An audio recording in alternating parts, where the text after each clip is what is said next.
सरकार का सबसे महत्वपूर्ण अभियान कोरोना वैक्सीन को लगवाने के लिए सैफई एसडीएम एन राम हुआ तहसीलदार प्रभात राय द्वारा सैफई क्षेत्र के तमाम गांवों का भ्रमण करके लोगों को वैक्सीन लगवाने के लिए जागरूक किया जा रहा है। आज सैफई क्षेत्र के लालमपुर, कथुआ, टिमरुआ, शिवपुरी में चौपाल आयोजित की गई और 10 गांव में लगभग 201 लोगों ने वैक्सीन लगवाई। सैफई के उप जिलाधिकारी एन राम, तहसीलदार प्रभात राय ने सैफई क्षेत्र के कई गांव में जाकर लोगों को जागरूक किया और उन्होंने प्रधान, राशन डीलर, ग्राम पंचायत सदस्यों, बीडीसी मेंबरों से सहयोग करने की अपील की। उन्होंने कहा कि इस समय मनुष्य बिना टीका के सुरक्षित नहीं रह सकता है। हर परिवार को टीका लगवाना नितांत आवश्यक है।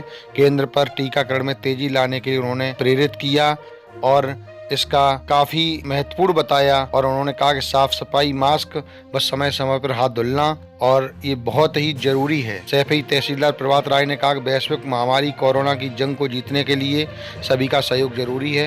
टिमरुआ गांव में आयोजित कार्यक्रम में उन्होंने कहा कि साफ सफाई का ख्याल रखें और 2 गज की दूरी बनाकर रखें। घर से बाहर निकलने पर मास्क लगाएं। उन्होंने कहा कि वैक्सीन बहुत ही महत्वपूर्ण विकल्प है और बिना किसी भ्रम के वैक्सीन जरूर लगवाएं। इसका कोई भी गलत असर नहीं रहता है और ये शरीर को पूरी तरह सुरक्षित रखती है। कोरोना का खतरा बिल्कुल टल जाता है वैक्सीन लगवाने के बाद। और उन्होंने लोगों से अपील की कि वैक्सीन अवश्य लगवाएं। होया है, बहुत बड़ा संकट था और उस संकट के दौरान हम लोग आप लोगों के बीच में कहीं सिलेंडर की व्यवस्था कर रहे हैं, कहीं ऑक्सीजन के टैंकरों को रात रात में ला करके आपके सैफई इंस्टीट्यूट में खड़ा कर रहे हैं, कहीं भोजन की व्यवस्था की कहीं कमी आ रही है किसी गरीब आदमी को तो उसको देख रहे हैं। बहुत मेहनत की है। और इवन आपके जो 100 सैया के हॉस्पिटल हैं और आपके हमारे तहसीलदार साहब भी इसमें सैफई मेडिकल इंस्टीट्यूट में अंदर जाते रहे। अगर जब हम 200 मरीज के बीच में जाके सुरक्षित रह सकते हैं, जहां 200 मरीज कोरोना के रहे और वहां हम चले जाएं मास्क लगा करके और हम बीमार न है, ऐसा हो नहीं सकता, संभव नहीं। कितनी सांस, ये तो स्थिति ये आ गई थी कि सांस हवा में भी फैल रहा था उस दौरान। तो इस वैक्सीन का ही कमाल है कि हमको ये दूसरी लहर में कोई भी प्रॉब्लम नहीं हुई, सिंगल किसी तरह की प्रॉब्लम नहीं हुई। अब इसका कंप्लीट उदाहरण दे दें आपको।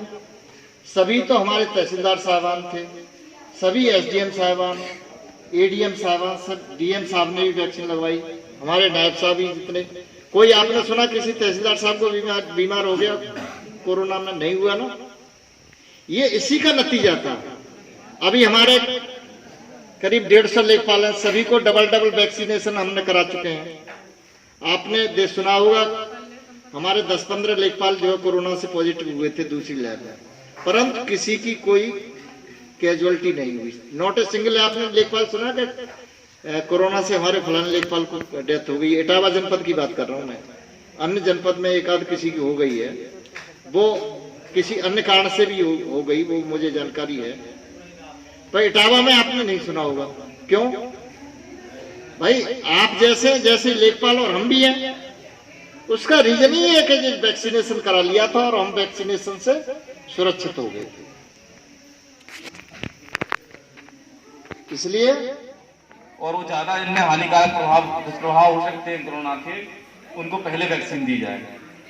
इसलिए आज हम यहाँ आए हैं, सबको जागरूक किया जाए। जो लोगों में भय, भ्रम और भ्रांति बना ली है, उन भ्रांतियों को तोड़ने के लिए हम यहाँ आए हैं। आपके मन में जो भी सवाल हो, आप मेरे वक्तव्य को खत्म करने का आप पूछ सकते हैं।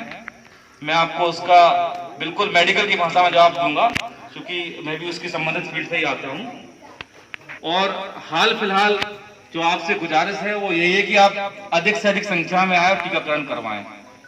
और रही बात टीकाकरण के बाद बुखार आने की, तो जहां तक मैं मानता हूं, आप सब भी मानेंगे कि एक दिन बुखार घर पे आने से ये कई गुना अच्छा है कि हम जाके हॉस्पिटल में 14 दिन तक भर्ती रहे और वेंटिलेटर पे रहें। 800 रुपए का ऑक्सीजन 15,000 में खरीदे और 1200 रुपए का रेमडेसिविर 30,000 में खरीदे, ऐसी स्थिति थी। आप लोगों ने नहीं देखा, ये अच्छी बात है। हम लोग जहाँ सैफई में है वहां हम लोग डेली देखते थे।